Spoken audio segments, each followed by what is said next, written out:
भाई लोग नमस्कार। जी हाँ दोस्तों, प्रमोद प्रेमी यादव जी का फैन होंगे तो हो जाइए तैयार, क्योंकि आप लोग के लिए प्रमोद प्रेमी यादव जी लेके आ रहे हैं काफ़ी ब्लास्ट लेवल का सॉन्ग।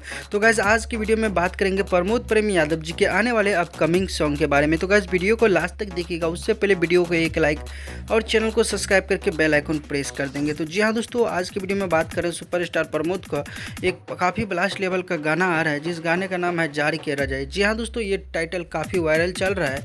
तो फाइनली इस गाने पे काम चल रहा है, बहुत जल्दी सुनने को मिलेगा। वैसे तो एक भाई का गाना ये आने वाला है, और लेकिन प्रमोद प्रेमी यादव जी का ऐसा ही टाइटल पे बहुत जल्दी ठंडा स्पेशल सॉन्ग लेकर आएंगे प्रमोद प्रेमी यादव जी, जिस गाने का आप लोग काफ़ी दिनों से इंतजार कर रहे थे। तो आशा विश्वास है दोस्तों, इस गाने को प्यार देंगे आप लोग, जैसे कि प्रमोद प्रेमी यादव जी का हर गाने का प्यार दे रहे हैं। जी हाँ दोस्तों, एक गाना और है प्रमोद प्रेमी यादव जी का, जो कि आ रहा है वेब म्यूजिक के ऑफिशियल यूट्यूब चैनल से कल सुबह में। जी हाँ दोस्तों, काफ़ी मज़ेदार है, चला पाटना, जो कि हाई लेवल डिमांडेड सॉन्ग है और आ रहा है कल सुबह में। तो आप लोग ज़रूर देखिएगा उस गाने को, जैसे कि प्रमोद प्रेम यादव जी का हर गाने को प्यार देते। तो आज का वीडियो में बस इतना ही था, मिलते हैं नए वीडियो के साथ, तब तक के लिए bye bye, take care, love you all and देखते रहिएगा Bhojpuri chip official YouTube channel. धन्यवाद।